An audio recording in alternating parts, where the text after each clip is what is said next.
Tepangaken nami kula Aula Rizka Istianti saking kelas 12 gangsal. Ngaturaken waosan cariyos cerkak basa Jawa kanthi irah-irahan sepet-sepet sawo mentah déning Suwardi Endaswara. Sugeng midhangetaken. Krungu kerdus diuncalke mak bluk jur menyat. Pak Penadi tuwuh cubriyane dhuwit ewon sing meh diulungke dilebokake laji maneh kawigatene nganti mencok ing kardus sing aneh. Yu kerdusmu kok sumbal apa? Kok antep temen kosong Pak Brangkalpa. Padumuke Pak Penadi sing tengah rasani marang Yupaidah sing dicek gemul ngono isih plegang-plegong ulate malik nyapu gerang. Mboten kula iseni napa-napa niku kados adate nika. Jen mboten kula penet-penet. Lah namung alit ngeten. Tur rak nggih mboten ngacemok ta. Wong tesih anyar. Pak Penadi malah meneng. Ora pati ngrewes wangsulane Yupaidah. Denak sedhela wae tangane wis uwak-uwak ngoperasi isine kerdus, agahan tas plastik ireng sing ning jero kerdus dilolos. Bul ana ganda yen tuk ireng. Pak Penadi kepeksa miting irunge klepengan. Apa iku yu? Deloken dhewe mosok kaya ngene kon duwiti. Buntelan plastik dinyonyoake ing ngarep Yupaidah. Kanthi rasa geter dheweke kemudu kudu mbukak. Bareng weruh isine kontan anyep awake. Tembunge klerek-klerek angel kawetu. Kok sirah bayi? Bayi sampean kuwi? Pangatake Pak Penadi nyuruh krungu pitakon sing banget nyendal dadane. Yupaidah mung gedhe, njur sumambung ngenahake. Estu saluket mawon kula mboten gadhah niat ngeten. Kinten kula niku nggih bayine priyayi ingkang kula pendhet kerdusipun wau. Sampeyan isih kelangan kerdus iki wau saka bak sampah ngendi? Sawetara menit Yupaidah nrawang tekan gaweyan awan mau.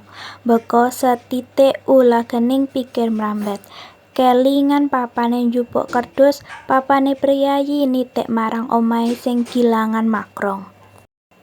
Yen mboten klentu kerdus niku lah pendhet saking bak sampah ing daleme Dr. Budi Waluyo, Gang Bromo ler nika. Yen ngono barang iki kudu dak tahan saiki. Yupaidah ndak jaluk gelem nuduhake lan dadi saksi tinrenu barang iki. Ayo menyang nggone Pak Dokter. Napa mboten lengan golek monongan? Ora, aku ya kepengin nuduhake yen usahaku iki jane mono ya kena kanggo njaga gawang tumrap tumindak sing mlipir saka rel. Semono uga ayahanmu, najan tukang gosok barang bekas karep saba papan jenis lan teleng ning jane rak ya klebu ayahan sing luhur. Nggonmu nemokake bayi iki. Rak ngira seladi marang tumo pakek jaman lan masyarakat. Najan durung benerake 100% marang tuture Pak Penadi. Yupaidah dajane ya mantuk. Mula sawisane nampani dhuwit kerdus sing ora kampet ing wewadi, njur ndredegake Pak Penadi. Ana ing jero becak Yupaidah uyup angen-angene. Ana rasa was samangsa dheweke mengko malah dikotutuke ing perkara utawa déning kang mbuang bayi malah diancam dipila ra kepriye. Tekan nggone Dr. Budi Waluyo jan wektu nanggung. Mula Pak Penadi ya gojak-gojek kuwatir yen Pak Dokter lagi ngaso. Ning barang didalar semulur sidane ya mancet bel. Ora let suwit, ana pawongan metu mbukakake lawang. Pak Penadi lan Yupaidah njur dikon nunggu sedhelok. Sakjroning nunggu metune Pak Dokter, sakloro klesak-klesik, ora tuntas sing digagas. Mangke napa mboten kesu awakipun piyambak menika doning. Mengko aku yu sing nata tembung bakal dak arah-arah amrih kanoa gamrehe ning awak dhewe ora kasiwar, ora kenek kapet. Kontan tembunge direm, sakloro noleh bareng. Nalika Pak Dokter dehem, ora lali sikap Sumono njur nyalami. Kersanenipun Pak lan Yu pitakone Pak Dokter, sareh. Sekedhepan nyawang kerdus ing ngisor meja. Pak Penadi isih kaya wong kesan, deng watu saplenuk, etok-etok ngukur dengkul, sing ora gatel. Jane monggo nyomon, suwe-suwe tembunge tumata. Alus mlipir-mlipir swasana terus ceplos. Kandha tanpa teneng aling-aling, barang bukti kerdus sing isih bayi meh loyok diaturke pisan. Krungu kananane Pak Penadi, Pak Dokter isih bungkem, mung age nyeret kerdus. Dibuka embuh merga apa Pak Dokter sing biasane sabar telaten ngadepi pasien, detik iki emosine menjuluk. Dadi yen ngeten, sampean ajeng golek perkara. Panyucuhe Pak Dokter tajem. Pak Penadi nganti noleh Yupaidah, ndak ora kemecap. Napa ajeng nuduh? Tandane ajeng ngesotke jeneng kula. Mboten, Pak. Wangsulane Pak Penadi cekak kawuhan anggone miwir ukara. Mung wae Pak Penadi tetep ora arep mundur. Jar nyatane niate kuwi lina barang bukti. Empon klentu tampi rumiyin, kula menika nawang badhe nyatakaken. Lho sinten ngertos bayi niki wonten sesambung kaliyan keluarga ngriki. Dene ingkang menjohi saged tiyang sanes. Mila kula sowan menika nggih badhe nderek tetulung, badhe nderek urun minyak dadi menika. Ning anak kula menika sampun ageng sedaya. Kalih anak kula ingkang mbarep sampun meh lulus kedhokteran umum. Adine saweg SMA kelas 3. Nah, ingkang SMA menika jalur sampun kalih dinten menika kesah. Mbok menawi dateng panggenane kancane. Lah genah niki bayi abang. Kok cetha sanes keluarga ngriki? Pak Penadi mantuk, percaya yen bayi kuwi pancen dudu putrane Pak Dokter. Mung sing tansah dadi ganjelan, yagane dibuak ing bak sampahe Pak Dokter. Sawise diular-ulir nalare, meh wae Pak Penadi arep kelangan engko. Ning sakjroning uwit pametohake, Pak Penadi kepeksa namatke tulisan sing ana ing kerdus sakwise. Nuwun sewu Pak Dokter, napa ingkang mbucal kerdus niki tiyang ingkang nembe tumbas radio? Saged ugi Pak, panyuwate Pak Dokter, nganti namatke tulisan ing kardus, nganti sawetara anggone ngrayangi angen-angene ing batin ngeling-eling sapa tanggane sing mentas tuku radio. Njur pamrihe apa mbuwang kerdus dadak ning bak sampahe. Merga kedudut rasane mengkono, Pak Dokter kaya keguguh, niate bakal ngerteni sapa sing pawongan sing kurang ajar kuwi. Mung kebenaran wae apa pancen duwe setya ala marang keluargane. Semenika ngenten, monggo sareng-sareng ngecek dhateng toko radio. Sinten ingkang nembe tumbas radio, napa niku mereke, lan onten cape toko napa? Anu Pak, merek Jovico cape niki toko Sampurna Jaya Jalan Malioboro. Otak-atuk kapok wusana gatuk mantuk. Ora gandalan menit Pak Dokter malah arep nglirani ngecek menyang toko radio. Pak Penadi lan Yupaidah ya sithik melu lega. Ing toko Sampurna Jaya Pak Dokter ora takon werna-werna, ora mbakakake apa sing lagi diadepe. Mung takon sapa sing mentas tuku radio minggu-minggu iki. Nganti seprapatan jam petugas toko anggone ngolak-ngalik bokol kwitansi. Angele minggu kuwi pancen luwih saka wong 15 sing tuku radio. Kanggo yakinake Pak Dokter isih kober ngecek kerdus iku ana tulisane radio pirang band. Sawise terwaca, genah sing tuku radio 8 band ya mung siji Pak Dokter, ngaturake panuwun. Mesti wae kagete petugas toko. Eva semono petugas toko ya tetep njaluk alamate Pak Dokter. Yen ana apa-apa amrih gampang nggone nglacak. Monggo Pak lan yu menika mangke kita sareng-sareng nuju alamat niki. Kalih Bayem Gang Bromo nomer 23. Ing saweg gagap-gagap napa bayi niki gadahane priyayi sing tuku radio napa mboten? Wan utangipun ngampil poncek menika wae.